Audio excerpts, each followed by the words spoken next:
Hello, Scorpio. This is Patrice with Infinite Goddess Essentials. This is your new moon in Scorpio reading. The new moon in Scorpio happens on November 18th. So we're going to get started with your reading. The first card you have is True Love. This is a romance of a lifetime. And your soul card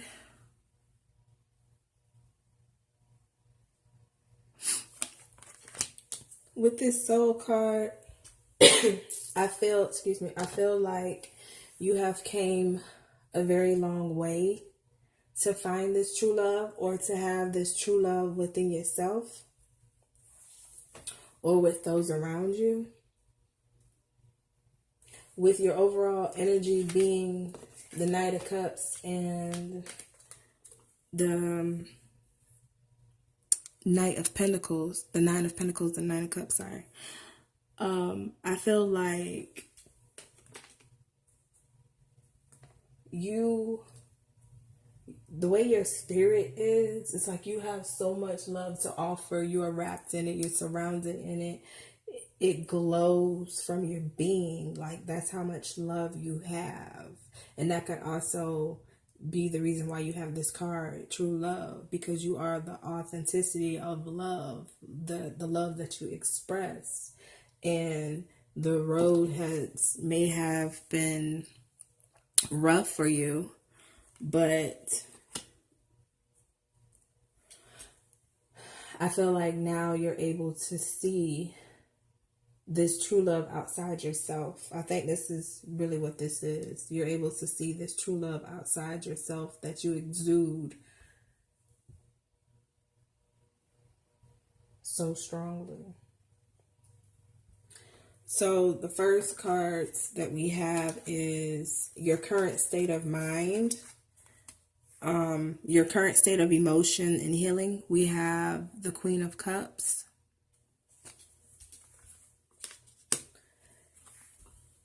and the Three of Cups. And the clarifying card for these two is the Eight of Pentacles. So for your overall current emotion and healing state, I feel like you're now able to celebrate. You've been working towards celebrating this true love. This love that you already expressed, that you give out freely. I feel like now you're celebrating it now, especially if you found it within yourself or within something you have a passion for. It's like maybe it took a while to get there, and now you're able to just enjoy it. You're able to thank Spirit for whatever it is that you're grateful for.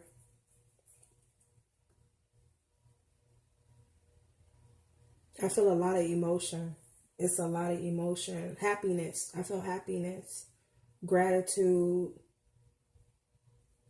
You're really happy at where you are now. Next we have, what shadows have you ignored or repressed? And I have the Wheel of Fortune. So with the Wheel of Fortune here, this person sitting in this chair, he's all anxious to see where the wheel is going to stop. What is she going to say about future, right? So I feel like you're putting all that behind you. The need to know what's going to happen, when it's going to happen, how I'm going to get there. So to clarify that, we have the Eight of Cups, the Two of Swords, Three of Swords, and 10 of Wands. So like I said, you're letting go you're maturing, you're growing, you're letting go of things that don't work for you no more, including the mental battles you have within yourself or the conflicts you have with others, heartbreaks and life lessons you had to learn with other people, or things you had to go through to get to the place you are now. And you're letting go of burdens. You're putting all this stuff behind you. And that's good. That's why you're celebrating. You feel good about this. That's an accomplishment for you. What can you do to make sure you stay away from these old patterns in order to stay connected to your spirit and your higher self? You have the Page of Pentacles. And again, the Eight of Cups.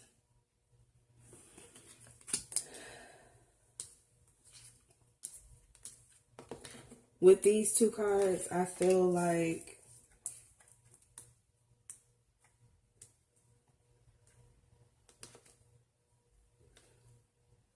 you're realizing that once you don't need anything and you've always been able to recreate yourself because you have the knowing and the understanding.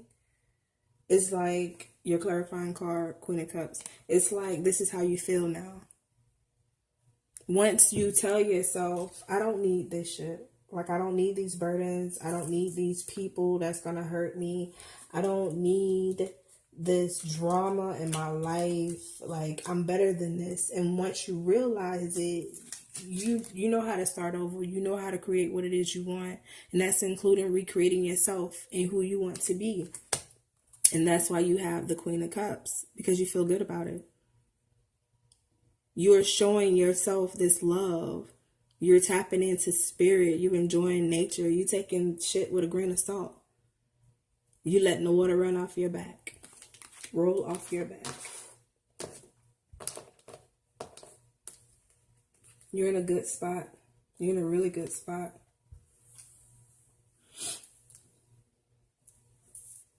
So, now that you are embarking on a new journey and you're headed down a new path to wholeness,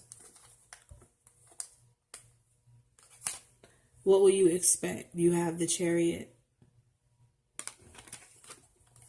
and you have the King of Wands. With the Chariot and the King of Wands here, I feel like you're definitely moving in a direction where it makes you wiser. And I feel like you already have, excuse me, you already have people who look up to you, who seek you out for advice. This could also mean that you are a single parent in some ways. Or if you're not a single parent, you could be the head of your household and your family come to you, or people in your family come to you for advice. So it's like now you're able to embody who you really are. You are the leader. You are the teacher. You are the healer. You're able to do this now. You're able to move in this direction. In your clarifying cards, you have the Emperor and the Moon. I feel like you're not allowing anybody to mess with your head, your subconscious. You're not allowing your subconscious, like old beliefs and the way people think you should be. You're not allowing any of that to hinder the direction you're trying to go for yourself, your family, your career, your spiritual path. Nobody is going to alter that for you.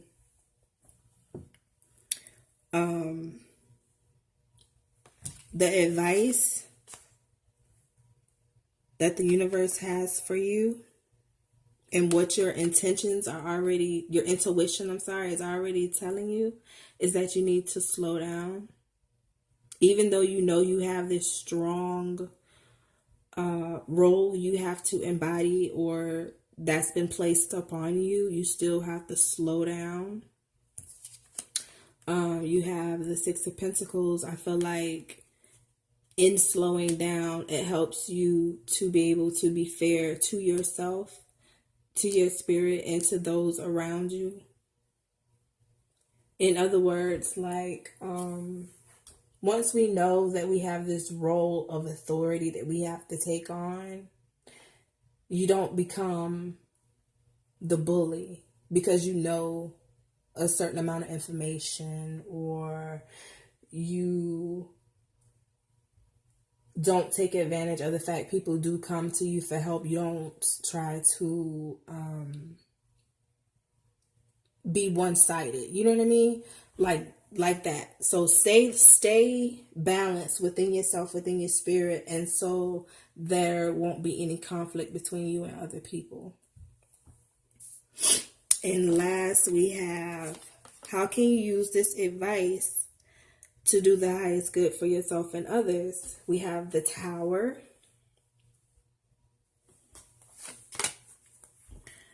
the Five of Cups, the High Priestess.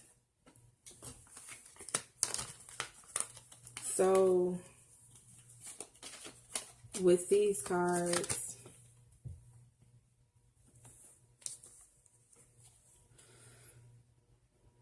again, I feel like because you have this understanding within yourself, this knowledge, you're able to tap into spirit intuitively. You are compassionate with others. If these people that you're trying to help don't want to hear what you got to say, I think you should just leave that energy alone, because it's going to keep putting you in this cycle of like you know how when you tell your kids to do something and then they don't want to listen and you have to keep saying it over and over until eventually you want to smack them. I feel like once you know your place of power, don't waste it on people who don't want to hear what you got to say or invest in anything you're trying to do, because that energy is going to have you in a rhetorical cycle. Your clarifying card, you have the Tower again. So you definitely need to leave these people alone, this whole energy alone, because all of this is total contradiction to this, the High Priestess. This energy, you don't need it. And if this is a relationship, if you have to keep telling your spouse, your boyfriend, whoever, your husband, if you have to keep nagging at them and telling them what they need to do better, or you know what I'm saying, things that y'all trying to do to keep y'all relationship together, you have the Tower card twice. So this true love card, you could be the one expressing this true love to this person. They may not want to hear it, but you've come too far. You've come too far for that. You come too far. You have too much love to give. It's like to the point where you're exuding it, literally. And you're wasting it on people who don't even, they don't care. They don't care. They may care to a degree, but it's not enough for them to change. So you can be mentally and spiritually where you're trying to be. You see what I'm saying? Because right now you're in a celebratory moment. Like, you've been working very, very hard, whether it's career, love, yourself, and you're letting go of everything that it's not working for you. You're recreating yourself, and it makes you feel good. You're becoming wiser. You're moving in a new direction, and there's no more mind control for you. Like, nobody can say something and you're not gullible anymore. You know what I mean? So although people have been shitty to you, it's like you still being fair. You still taking your time to assess the situation, to see what's going to work for you and what's going to work for them. That's true love. I like it. All right, Scorpio. I hope you enjoyed your reading. And if you want to book a reading with me, inbox me or email me at infinitegoddessessentials@gmail.com or Infinite Goddess Essentials on Facebook. Talk to you later.